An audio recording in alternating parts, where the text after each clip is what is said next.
addicted to flapping. It started when one of my friends introduced me to it, and that's when the addiction kicked in. I wear skirts that hem just below the knee, which was considered scandalous. I wear lots of makeup, and my hair is cut into a stylus bob. Flappers in the 1920s also had haircuts such as the shingle or eaton, which were even shorter hairstyles than the bob. Even more rebellious than wearing shorter skirts and shorter hairstyles, flappers like me started drinking and smoking. These both were previously things that only men did. My favorite dances to do in my free time are the Charleston, the black bottom, and the shimmy. These dancers were considered wild compared to the dances performed in the 1920s, like the waltz. With the laid-back lifestyle I live, I'm shocked more people aren't addicted to flapping. Every morning when I get up, I have to flap for 20 minutes. After that, I head to work, but along the way, I make sure to flap as well. I just love flapping, and I'm never going to stop.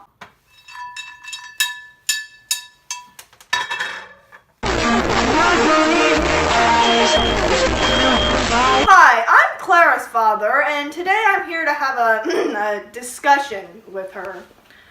Clara, why do you always go around flapping all the time? You're wasting my time, my money on your alcohol and your dumb dresses and sparkles. Dad! Why don't you like the other sensible women of the 19th and 20th century who stay at home, take care of the house, clean the house, get a husband, and then take care of their kids? And plus, your dresses are so scandalous. I can see your knees. If you keep going like this, you need to get out of my house. Fine!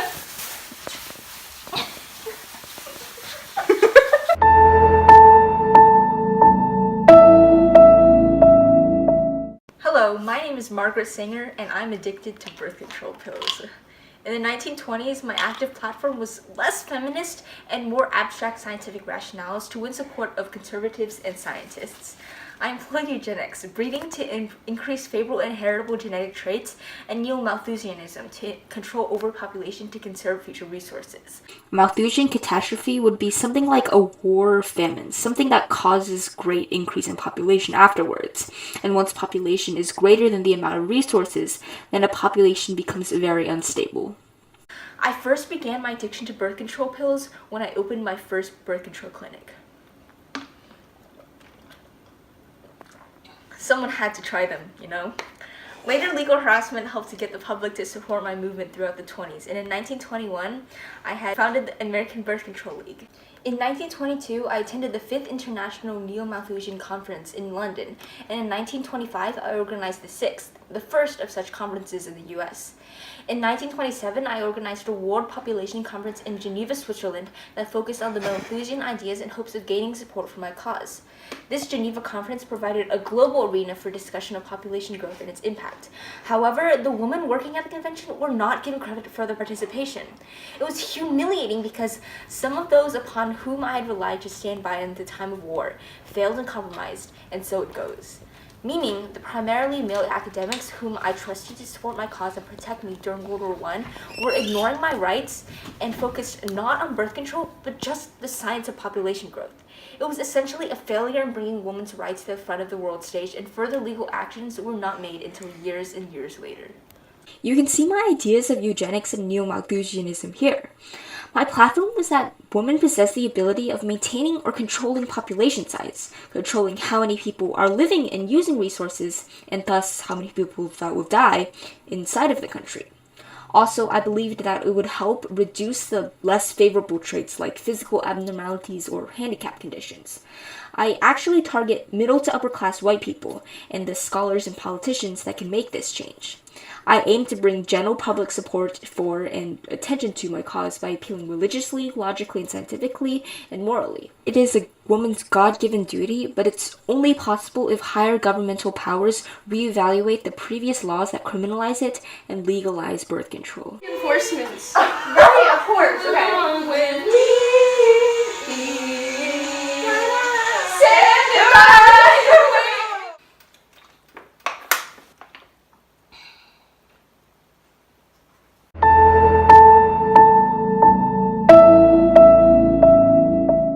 Hi, I'm Sigmund Freud, and I'm a psychologist and a doctor. and I'm addicted to oppressing women. My addiction started when I came up with the theory of penis envy. This was when a girl parts away from her mother and becomes closer to her father at around the age of 4 because they're mad at their moms for not being able to be born with a dick. Because we all know it's women's fault that girls were born as girls and not boys. I mean, women only sexually develop when they realize that they don't have dicks, which only makes sense. I honestly don't understand why these women are fighting for their rights when they're clearly inferior to us. In 1925, I wrote a paper entitled "The Physical Consequences of the Anatomic Distinction Between Sexes," and in it, I said, women oppose change, receive passively, and add nothing of their own. Basically, what I'm trying to say here is that women don't like change. They take everything without fighting back, and they're not useful when it comes to change, which sounds about accurate to me. Which is only one of the many reasons why men and women are different. Influencers like Sojourner Truth are the reason women like Sanger, Bo, and Paul are doing what they are today. And that really boils my bubbles.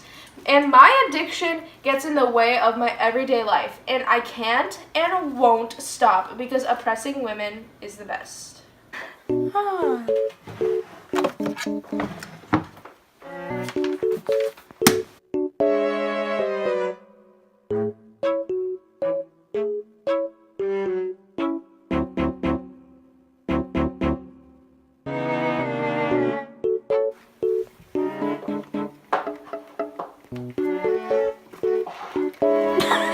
Cool, follow one simple rule, don't mess with no, no, no.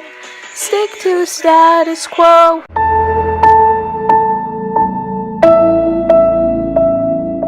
Hi, I'm Alice Paul, and I'm addicted to picketing. After earning my PhD in sociology at UPenn, I've been devoting all of my time to women's suffrage. You know, women just don't get the rights that they deserve, and I've always had that life calling in me to be a picketer. I'm still picketing every waking moment, even in the midst of the Great War.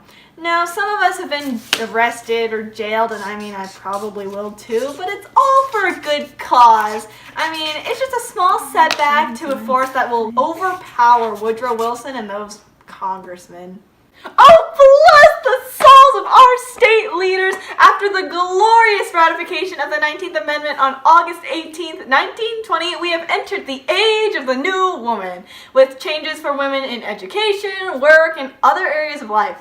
I mean, schools such as North Carolina State College started accepting female students in the 1920s. And voting rights for women has also led to greater representation for all of us inside all levels of government. And the views of women have brought improvements to many areas such as child labor and prison reform. At the same time, public awareness has grown in favor of unmarried women taking wage-earning jobs, and more women have taken on clerical jobs and retail jobs. This increase in working women led to many of them becoming consumers of popular fashions and trends of the time, which led to flapping. While many women still aim to marry and would stop working after marriage, society has started to accept women's independence in their life choices. What a catalyst the 19th Amendment was. Bless the hearts of our governmental leaders. What a great time to be alive. Signs. I just love picketing. Sign. Ah, yes! Perfect. Women's rights! Woo! Go women! Women need their voting rights! What a good day for women's rights. Sigmund Freud!